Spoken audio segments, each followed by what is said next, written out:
The 2025 NBA regular season is in the books, and yeah, Nikola Jokić did what Nikola Jokić has been doing. He casually warped reality, stat-padded the laws of physics, and dragged the Denver Nuggets to a 4th seed in the brutal West, while putting up numbers that look like a 2K-created player on rookie mode. So, if you automatically assumed he walked away with another MVP, you'd be completely, totally, 100% wrong. That shiny MVP trophy? It's chillin' at Shai Gilgeous-Alexander's crib in OKC. Now listen, don't come at me with pitchforks. SGA was phenomenal. Dude balled out all season. He led the league in scoring, made OKC the #1 team in the NBA, and did it all with a mid-range jumper so smooth it should come with jazz music. He earned his flowers. But here's the twist. While the headlines were handing out roses to Shai, it feels like the voters got lazy and straight up missed the masterpiece season Jokić delivered. So today, we're asking the big, uncomfortable question. Did the MVP voters fumble the bag? Did Jokić get robbed again? This ain't a hit piece. It's not SGA didn't deserve it. It's more like, hold up, are we seriously underestimating one of the greatest individual seasons we've ever seen just because we're already fatigued by Jokic's greatness? Let's break down the stats, the history, the narratives, and yeah, the MVP bias that nobody wants to admit. Because once you really look at what Jokić did in 2025, it starts to feel like the voters decided the MVP award is really about something else. Let's start with the basics. Jokic's stats were straight up disrespectful. He put up 29.6 points, 12.7 rebounds, and 10.2 assists per game. Yep, just a casual triple-double average, but not just any triple-double. This one came with ridiculous efficiency. 58.3% from the field, 82.6% from the line, and a true shooting percentage so high it looks like someone accidentally added an extra digit. And mind you, this man's a center. A 7-foot Serbian unicorn running the offense like a point guard trapped in a big man's body. It's like finding out Shaq could have been draining threes this whole time, but just chose not to. The only other players even close to this kind of production are either playing NBA 2K with sliders turned up or are adults running pickup games against children. Jokić doesn't just flirt with triple-doubles, he's committed them to full-time. 34 triple-doubles this season is tied for the 4th most in NBA history. And just when you think you've seen it all, Jokić drops an unprecedented 30-point, 20 rebound, 20 assist triple-double. That's not just rare. That's what difficulty is this? Rare. No center has ever done that. Ever. You have to see it to believe it. And look, it's not like these numbers were just for show. When Jokić was on the floor, the Nuggets looked like a legit title threat. When he sat, they often looked lost, like a different team entirely. Their offensive rating dropped by almost 14 points per 100 possessions without him. That's not a dip, that's a nosedive. The dude was the entire ecosystem. And remember, he wasn't exactly working with a full squad. Jamal Murray missed significant time. Aaron Gordon was in and out of the lineup. The bench gave him less help than dial-up internet. Yet somehow, some way, Jokić dragged this Denver team to 50 wins and the 4th seed in a Western Conference that was more competitive than a Black Friday sale at Walmart. Now, if you're into advanced stats, strap in, because this man ate. Jokić led the league in PER, win shares, box plus minus, and value over replacement player, or VORP. Basically, every analytic that tries to measure how much a player impacts winning said the same thing. This man was him. So, why didn't he win MVP? Because sometimes the MVP race isn't a stat sheet, it's a storybook. It's about who had the best narrative. And that's where Shai Gilgeous-Alexander comes in. Now, before we grab the pitchforks and storm the MVP voting booth, let's give credit where it's due.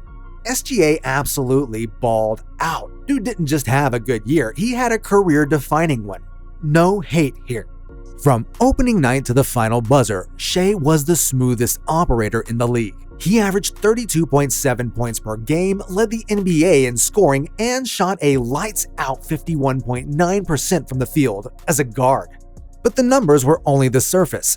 After MJ, Shai became only the second player in NBA history to average at least 30 points, 5 rebounds, 5 assists, 1.5 steals, and 1 block per game on 50% shooting.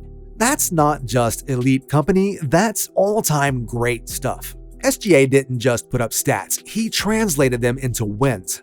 The Thunder shocked the league with a 68-14 record, the best in the NBA by a mile. This wasn't supposed to happen, at least not yet. OKC went from promising young core to straight-up juggernaut, and Shai was the catalyst. He controlled the pace, set the tone on defense, closed games with ice in his veins, elevated everyone around him, and somehow made a team full of under-25s play like battle-hardened vets. And on top of all that, he had the narrative. The breakout superstar. The young leader taking OKC from rebuild to powerhouse.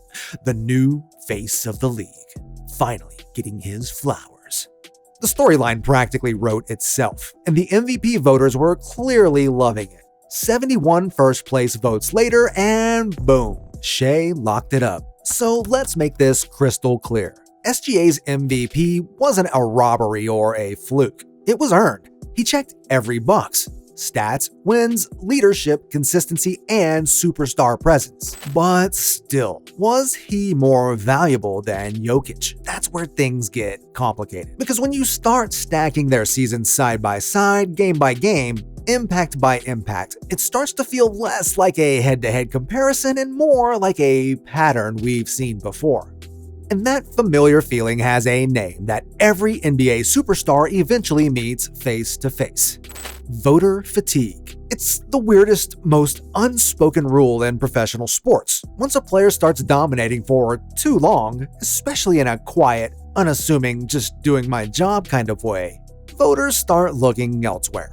Not because someone else is necessarily better, but because excellence, no matter how extraordinary, eventually becomes expected. And once greatness becomes routine, the media starts hunting for the next big story. We've seen this tale more times than we can count. Let's go back to 2011, when LeBron was the best player in the league, period. Better stats than Derrick Rose. More efficient. Played better defense. But voters? They weren't feeling the whole "I'm taking my talents to South Beach" vibe, and the whole Big Three Miami saga. So instead of crowning the obvious choice, they handed the MVP to 22-year-old D-Rose, whose Bulls had the best record and the perfect narrative. The hometown hero, the feel-good story, Chicago's golden child. It wasn't about who was better, it was about the narrative. Sound familiar? Then there's 2005, when Steve Nash won MVP over Shaquille O'Neal. Nash was brilliant, no doubt, but Shaq, still in his prime. Still dominant, still terrifying in the paint. He had just turned Miami into a legit title threat, but he was also, well, Shaq. People knew what he brought to the table. Nash was new, exciting, leading the Suns' high-octane basketball carnival. Guess who the voters picked? Again, they went with the new storyline. How about in 1997, when Karl Malone edged out Michael Jordan for MVP? Jordan put up 29.6 points per game, played all 82 games, led the Bulls to 69 wins, and still didn't win. Why? Because Jordan had been too good for too long. Voters caught a case of greatness fatigue and decided it was time to give the hard-working vet his turn. It wasn't about who dominated, it was about spreading the love. Even Kobe Bryant, arguably the most iconic player of his generation, only got one MVP. One! And that came in 2008 when the Lakers finished first in the West and the voters finally ran out of creative excuses. But before and after that, crickets. Despite putting up elite numbers and dragging teams that looked like pickup squads at your local YMCA into the playoff. And then in 2017, probably the wildest MVP decision in recent memory, Russell Westbrook wins the award for averaging a triple-double on a 6th-seeded Thunder team. Incredible stat line, sure, but the efficiency? Not great. Team record? Middle of the pack. But he was the first to do it since Oscar Robertson, and the narrative was undeniable. No KD? No problem. Westbrook played angrily, carried the team, and made history. The voters couldn't resist. Now fast forward to 2023, a year Jokić probably should have won again. Back-to-back MVPs in his pocket, still flirting with a triple-double, still leading every advanced metric that matters. Doing it all without an all-star teammate. But instead of celebrating this sustained excellence, the tone shifted. People started poking holes in his greatness. The stat padding label started floating around. His defense was questioned. Some were even calling his numbers empty, despite Denver winning more games and depending on him more than ever. It wasn't about what he was doing, but about how tired people were of seeing him do it effortlessly. There were even debates on actual TV shows about whether it was okay to give Jokić a third straight MVP. Not because of his play, mind you, but because of the optics. People were literally saying, are we really putting Jokić in the same MVP company as Larry Bird, Wilt, and Bill Russell? As if dominance needed a timeout to make everyone else feel better. Then it got louder when Kendrick Perkins went viral, suggesting a racial bias in the MVP voting. The MVP race is not over. We got to see it through the rest of the season. An accusation that completely changed the tone of the conversation. It sparked huge backlash, lit up debate shows for weeks, and turned the MVP race from a basketball discussion into a cultural flashpoint. The comment was eventually walked back and debunked by stats and analysts, but by that point, the narrative had already flipped. The damage was done. Meanwhile, Joel Embiid was having the season of his life, leading the league in scoring, dropping massive performances on national TV, and making it crystal clear that he needed that MVP trophy after finishing second 2 years running. The media grabbed onto that storyline with both hands. The story wrote itself. This is Embiid's time. It became less about who had the best season and more about who hadn't won it yet. So Jokić didn't win in 2023, even though statistically he had a stronger case than Embiid. He didn't win in 2025 either, despite putting up his best season yet, finally averaging a triple-double. Because that's what voter fatigue does. It changes the rules. One year it's about stats. Next year it's about team record. Then it's about new blood or narrative or fresh face energy. And somewhere in the shuffle, we start handing out MVPs based on vibes instead of value. That's exactly what happened this year. Jokić has been too good for too long, and the novelty wore off. He didn't lose because he wasn't incredible. He lost because we've all gotten too used to incredible. Because consistency became boring. Because greatness stopped trending. Shai Gilgeous-Alexander had an unforgettable season. But Jokić, he made history feel routine. And that leads us to the real, uncomfortable question. What does most valuable actually mean? Is it the player on the best team? The guy with the wildest stats? Or is it the one whose absence would wreck everything? Because if that's the definition, if value means irreplaceable, Nikola Jokić makes the strongest case in this league. Here's where things get really interesting, and probably a little uncomfortable for the voters who didn't pick Jokić. While SGA was absolutely spectacular and deserves every bit of praise for anchoring the Thunder to the NBA's best record, let's talk about something that doesn't show up in the box score. Team construction. OKC wasn't a one-man show. They had serious depth, serious talent, and serious help. Chet Holmgren wasn't just along for the ride. He was averaging 15 points, 8 rebounds, and 2.2 blocks per game. Then there's Jalen Williams, who didn't just level up, he exploded, contributing 21.6 points per game on a 48% shooting, earning his first All-Star nod and somehow making both the All-NBA and All-Defensive teams in the same season. OKC's system was airtight. Their defense was elite across the board, and their system remained effective even when SGA was having an off night. Need proof? They went 5-1 without him during his brief absence. He was the leader, no doubt, their best player, their closer, but he wasn't carrying a roster full of passengers. He had a co-pilot, a whole flight crew actually. Now let's talk about Jokic's situation, and prepare to feel genuinely bad for this man. He didn't have a single all-star teammate. Not one. But more importantly, his presence dictated everything for Denver. and somehow he still managed to put up historic numbers while dragging his team to playoff contention. The numbers don't lie, and they're absolutely devastating. When Jokić was on the floor during the 2024-25 season, Denver posted an offensive rating of 122.1. That's elite. But when he sat down, when he took those precious few minutes of rest that every human being needs, that offensive rating nosedived to 114.7. Let me put that in perspective for you. That's a 7.4-point drop per 100 possessions. In NBA terms, that's the difference between having one of the 3 best offenses in the league and having an offense that's, well, perfectly average. The kind of offense that makes fans check their phones during games. That's not just a statistic, that's a flashing red alarm bell. That's proof the Denver Nuggets weren't just built around Nikola Jokić. They were entirely dependent on him for their basketball identity. He wasn't just their best player. He was their structure, their flow, their spacing, their tempo. All of it ran through him. Without Jokić, the Nuggets offense didn't just look different, it collapsed. The ball stopped moving with purpose. The spacing disappeared.